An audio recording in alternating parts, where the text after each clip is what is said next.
generando chicos desnutridos, con problemas de aprendizaje, va a generar cosas que son problemas para futuro, ¿no? La inflación de los alimentos se come el salario, como dice nuestro graf. Estamos en contacto con Miguel Ángel Calvete de Indecom. ¿Cómo está, Miguel Ángel? ¿Te sorprendió el 13,2 y qué significa este número que conocimos ayer de la inflación? ¿Y es real respecto a los alimentos? Bueno, el 13,2, a ver, es un número promedio de los distintos sectores que están medidos, Sí. pero si clusterizamos alimentos y les agregamos alimentos, en promedio general dio casi un 12%. Ahora, si esos alimentos tomamos aquellas referencias que son las que más se comercializan en los sectores más vulnerables, estamos en torno al 17%. O sea, la inflación en esos alimentos es Por más eso alta. lo que decía Alimento fue Saladini, menor. exacto, Pero exactamente. alimento es menor, pero Alimento fue menor, pero pero si clusterizamos, de los sectores exacto, vulnerables, Está el bien, aumento es de 17. Sí, sí. es mayor, es mayor. Es decir, la canasta de los sectores vulnerables, a ver, en el caso de los medicamentos es aún más grave porque el aumento de este último mes fue de casi el 21%, 20,4% nos ha dado en medicamentos de uso crónico, es decir, de aquellas patologías de utilización crónica. Que son donde no queda otra que comprarlos, es decir, por lo general jubilados y gente mayor que lo que sean tratamientos, suelen ser tratamientos en lo que es temas cardiovasculares, oncológicos y demás, ahí encontramos incrementos muy altos. Y respecto a lo que decían, sí, efectivamente, el principal comprador de medicamentos es el Estado. O sea, que el Estado podría regular directamente con los laboratorios el precio de los medicamentos y evitar intermediaciones. Pero y en el parecía caso que de no los quiere alimentos tampoco. ocurre más o menos lo mismo. El No quiere gobierno ocuparse. propone hoy la importación. En el caso de... A ver, está proponiendo una medida en el caso de los alimentos que es a la apertura de la importación. Ahora, ¿quiénes son los principales importadores de alimentos? La misma cadena de supermercado. Es decir, A ver, perdona, Miguel Ángel, que tenemos algún conflicto ahí con la comunicación. Las mismas cadenas. La misma cadena, a ver si te escuché, pero justo se entrecortó. La misma cadena a la que el ministro Luis Toto Caputo, le pidió que acomoden y que hagan que los precios tengan relación con la realidad, son las que van a importar esos alimentos a los que se le va a abrir la posibilidad. Exactamente, los principales importadores son las mismas cadenas de supermercados. Es decir, prácticamente el 70% de lo que se importa, de lo que va a ingresar en alimentos, lo hacen las grandes cadenas de supermercados. ¿Y qué pensamos si razonamos un poco? ¿Qué van a hacer las grandes cadenas de supermercados? ¿Van a bajar los precios de los productos? No, van a enrasar el precio y va a seguir. Entonces, creo que las medidas a tomar son otras, y no nos olvidemos que uno de los principales formadores de precio es el propio Estado. Cuando uno compra un kilo de cerda, azúcar, un kilo de pan o una bebida, está comiendo y tomando casi un 50% de impuestos. Claro. Entonces, el Estado también debería ser regulador en esto. Claro, es la acción que evidentemente para que la libertad del mercado exista el gobierno no quiere tomar, Bobby. Sí, y hay algunos contrasentidos que no se entienden. Uno, el que nos señala Calvete, que los mismos a los que vos querés darles un mensaje casi de reto de bájenme los alimentos, no me remarquen más de la cuenta, porque si no los voy a castigar trayendo productos importados, son los mismos que se van a encargar de importar esos alimentos.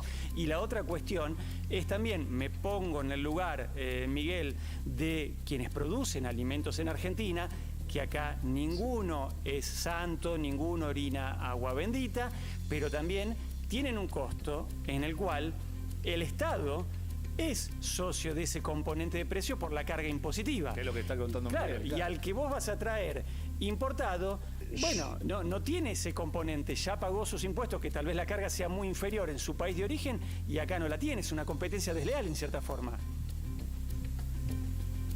Ahora, hoy tenemos productos que lo estamos pagando al mismo precio o más caros que en Estados Unidos o en Europa.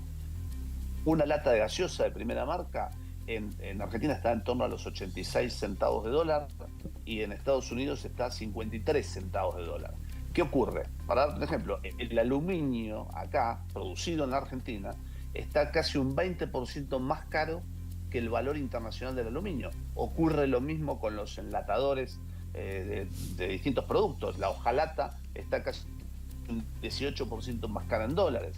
El vidrio un 23% más caro en dólares. Los envases larga vida, lo que es transversal a muchas industrias, hoy el 85% de la producción pertenece a una sola multinacional y prácticamente lo vende un 17% más caro que en países de la región. O sea que la responsabilidad del Estado y la intervención del Estado, que, a ver, en cualquier país desarrollado, incluso vamos a países de la región, o en vías de desarrollo, o emergentes, como queramos llamarlo, el Estado interviene a través de la ley antimonopolios o de la ley de defensa de la competencia, que es, creo que es el gran desafío, y obviamente la reforma tributaria para justamente aquellos proveedores de insumos y que genere un efecto cascada en el resto de la cadena de producción. Una reforma tributaria que fue anunciada muchas veces, pero que no se concreta, Fernando.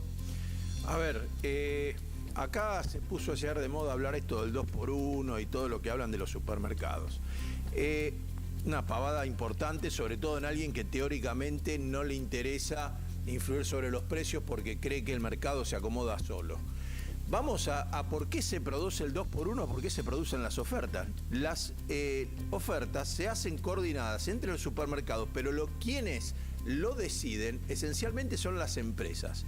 Yo lo conozco porque tengo un amigo que trabaja en el tema de cervezas y me dijo, mirá, le digo, pero esta cerveza que siempre está más cara que el resto, estaba regalada el otro día y yo fui y me estoqué en eso. Y me dijo, sí, ¿sabes lo que pasa? Mirá, pasada esta etapa del mes o cuando vienen un par de meses que hay caída de las ventas, nosotros tenemos que mantener el número. Sí. Entonces empiezan a hacer ofertas para demostrar que siguen siendo la cerveza que más se vende. Claro. Entonces tienen que llegar a la cantidad de venta de botellas como sea. Y le dicen, bueno, estas son las que ya está, esta la consideramos que acá no ganamos. Esto lo usamos para mostrar cuánto ocupamos del mercado. El mercado se está achicando, pero dentro de ese mercado achicado igualmente hay un ganador.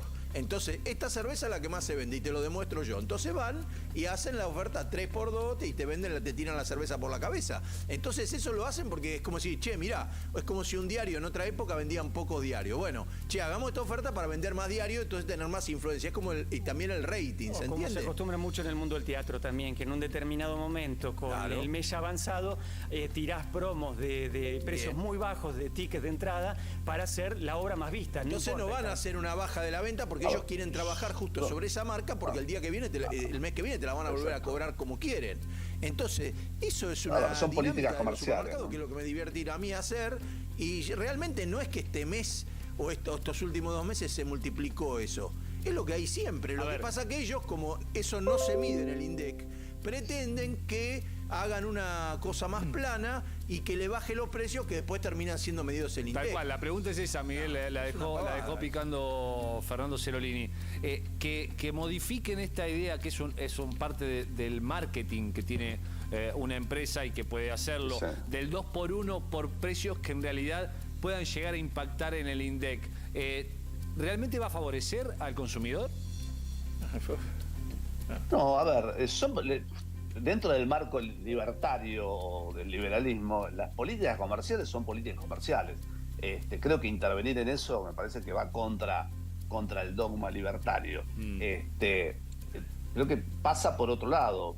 Obviamente genera determinada distorsión en las mediciones, porque nos pasa a todos los que tomamos datos, nos ocurre eso con el tema del 2x1, pero si uno toma no las fotos, sino la película, ves que en el promedio anual, como recién decías en el INE, hay una situación.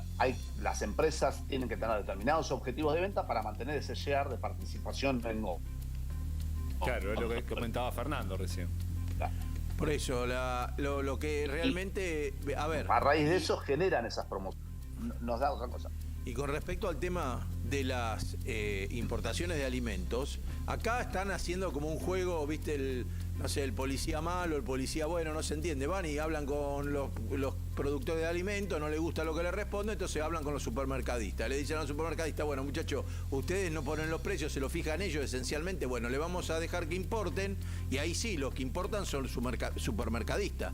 Ahora, en la Argentina, Ahí te doy, Miguel, ahí te doy. el que quiere hacer negocio, si me dicen, che, en este momento es más barato cerrar la fábrica y traerme importado las latitas de tomate, cierro la fábrica de producir tomate y traigo las latas y me gano la plata así. Y se va la gente a la calle. Decime, Miguel. Bueno, es justamente lo que manifestaba la gente de Capima, que es la Cámara de la Pequeña y Mediana Industria de Alimentación, manifestaba justamente eso. Es decir, va a generar un cierre de empresas cuando debería ser al revés. Es decir, dando una política y una reforma fiscal y tributaria, sobre todo para los sectores pymes, se generaría más competencia. Y la herramienta más genuina para combatir la inflación es la competencia. Hoy existe más oferta de productos en Uruguay, que es un país importador y produce muy poco, que en la Argentina. Si encontramos, por ejemplo, 10 marcas de harina, y además, claro, pero si encontramos 10 marcas de harina que pertenecen a 7 empresas. En Argentina encontramos 20 marcas de harina que pertenecen a 5 empresas. Claro. O sea que evidentemente el problema que tenemos es la falta de oferta y la falta de nuevos actores en la economía, que bien pueden ser estas pequeñas y medianas empresas que muchas de ellas tienen escala nacional o escala regional o escala provincial, pero más allá de eso generan oferta. A ver, y mientras tanto, mientras estamos hablando con Miguel Ángel sobre los precios en los supermercados, con lo que dijo Caputo, de que hay productos que están el 50% más caros que en Estados Unidos, aquí en la Argentina, para ser de clase media en la ciudad de Buenos Aires, tenés que tener ingresos por 1 millón de pesos. Sí, efectivamente. Sabés, Pablo, que todo esto tiene que ver, el aumento de precios, como habla Calvete, tiene que ver con la devaluación de diciembre del 120%. Ayer se conocieron las canastas, ¿no? Entre 322.000 pesos para no ser indigente y casi 700.000 pesos para no ser pobre. Pero más de 1 millón de pesos para ese sentido de pertenencia de la clase media en la ciudad de Buenos Aires. 1.017.520 pesos es un montón de plata.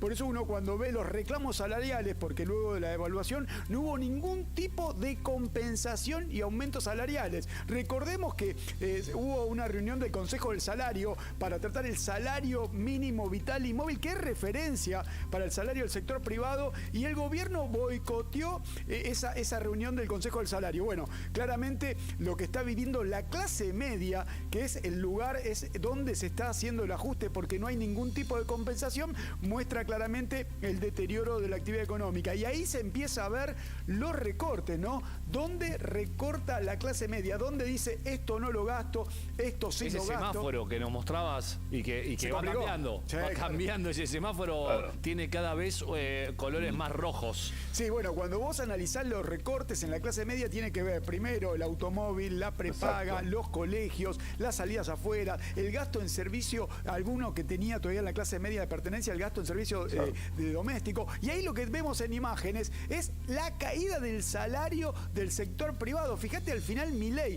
un derrumbe. Esto es real, porque cualquiera puede decir, esto es fuente del RIPTE, esto es real. La caída, fíjate que llega a estar igual que en el año 2001, uno cuando puede comparar la caída de la actividad económica, tiene que ver con eso, similitud con el año 2001. Yo te contaba, mira, en el año 2001 la recesión se inició en el 2000, en 1998 hasta el 2001. Sí. 3 años de recesión. Acá la recesión se inició en 3 meses. Diferencia, 3 años, 3 meses. En el 2001, en una semana le sacaron los ahorros a la clase media. Acá se lo están sacando lentamente. Pero esto parece, esto es, vamos a decirlo así, esto es pensado, es... Claro. De alguna manera. Deliberado. Caos pensado para que baje la inflación, bueno, supuestamente. Ahí tenés, porque mirá, no tenés pesos para comprar. Miguel Ángel, mientras vemos el semáforo. El semáforo que nos contaba recién Juan. A ver, vamos al semáforo y después voy con vos, Miguel, para preguntarte esto, si esto fue deliberado y tiene que ver justamente con el intento de baja de inflación. Este semáforo muestra claramente la caída de actividad económica, decoración, club, remis, asados, postrecito, vestimenta, delivery, todo eso ya lo recortó la clase media. El helado, el delivery. Claro. Eso ya está afuera. Claro, afuera. Eso, el delivery labura menos, el que hace vestimenta labura menos. Vos fíjate, eso muestra la caída de la actividad económica y eso, como decía Javier Milei, muy bien, Pablo, afuera. Ahora, en amarillo, podemos ver en amarillo lo que todavía, lo que la clase media quiere todavía mantener. Claro, y algunos consumos que son casi necesarios. Yo te lo dije esto, lo que no se corta no se paga. Bueno, entre esos, algunos impuestos, ARBA. Y ahí, mira, útiles escolares en amarillo, comunicación, el celular, higiene personal y expensas en amarillo. Está pasando absolutamente. Por ejemplo, en comunicación, ¿quién de clase media en este momento no está teniendo una conversación en su casa de, che, achicamos el gasto en cable, mirá lo que nos vino? Además es impresionante la factura. ¿Quién nos llamó para pedir que le bajen el número? Claro. Lo he hecho y circulan las anécdotas de todos los esfuerzos que hacen desde las empresas para retener eso. A ver, Miguel. Sí.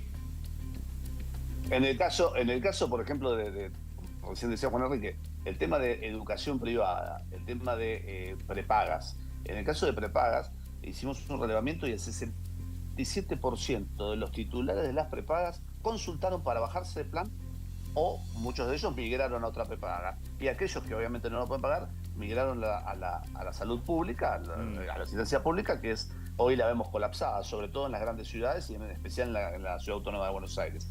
Y en el caso de la caída de la matriculación que se vio este año, en principio del ciclo lectivo en lo que es educación privada, en los colegios privados también vemos una sobrematriculación y una sobredemanda en la educación pública. Eso ocurre lo mismo con los seguros de los vehículos. De hecho, las compañías están ampliando franquicias. De todo riesgo te vas a tercero y después si hay algo menos también se van. O amplían las franquicias para no trasladar todo el costo. Hay que recordar, Calvete, que también todo esto es efecto del decreto 70-2023 y recién noticia último momento, un amparo colectivo para una prepaga muy importante, o sea que tiene que retrotraer los precios a diciembre, una prepaga muy importante, te lo digo porque yo pertenezco a esa prepaga, esa que tiene la sigla de 4 letras y termina en E. Bueno, claramente la justicia está empezando a actuar. Tiene que ver con el decreto 70-2023, es de último momento, porque empieza una prepaga,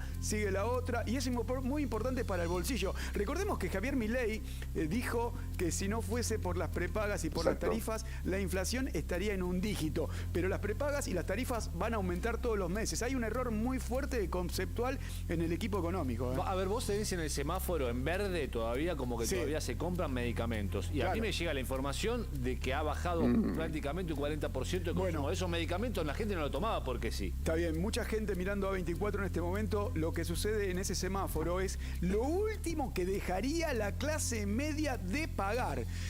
Medicamentos, servicios, colegio de gestión privada, alimentos e impuestos. Y la semana que viene, Pablo, Roberto, les voy a traer cómo sigue el semáforo, porque estoy seguro que impuestos y servicios van a pasar en amarillo como rojo comunicación, seguramente. Ya es triste decirlo, pero ahí en el componente medicamentos, que es como un bastión, medicamentos, salud, educación, de la clase media, que dice, de esto no me bajo, porque si no se autopercibe clase media. Y ya hay conversaciones entre matrimonios sobre vacunas. Perdón, Miguel, sobre vacunas, que entra en el componente medicamentos. Hay determinadas pediatras o determinados ginecólogos que en la entrada de la adolescencia de las chicas te recomiendan determinadas vacunas que no están en el plan vacunatorio HPV, obligatorio. Por ejemplo, es obligatorio. Herpes zóster, hay vacunas que te las plantean, o incluso uno como... El dengue, a mí hoy, 100 lucas la vacuna del dengue, 100 lucas. Y son 2 dosis. Entonces, realmente se paga en términos de salud pública hoy el recorte. A ver, Miguel. Decinos, Miguel. ¿Qué opinas de esto?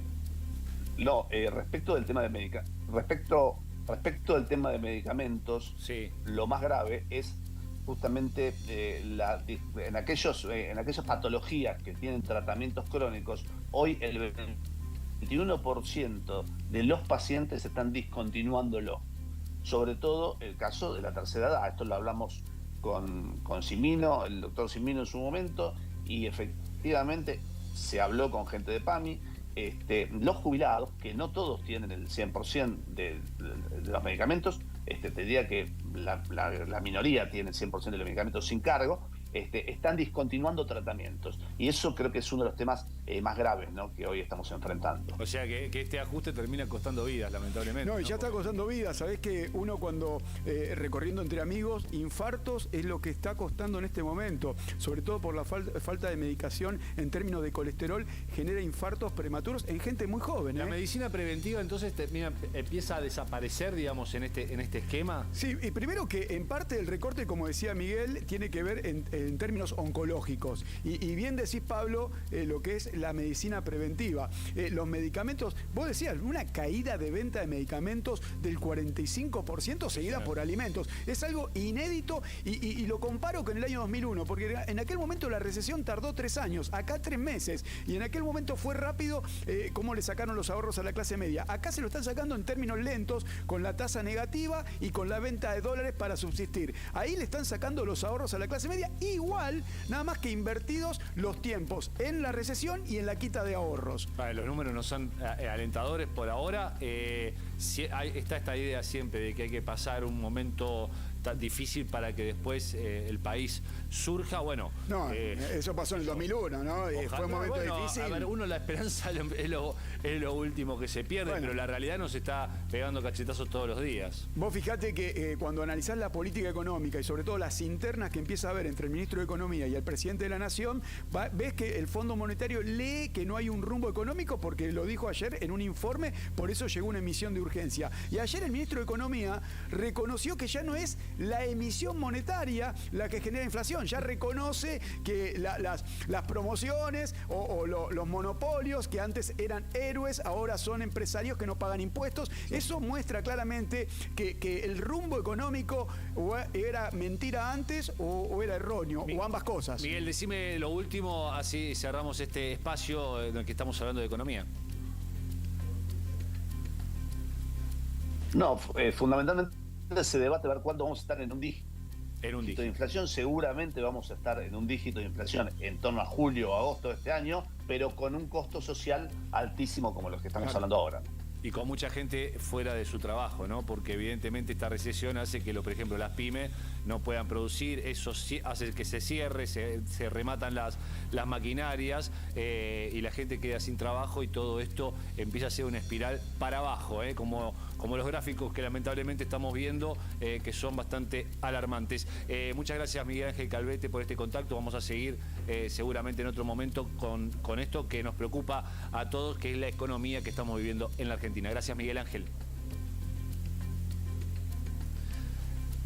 Bueno,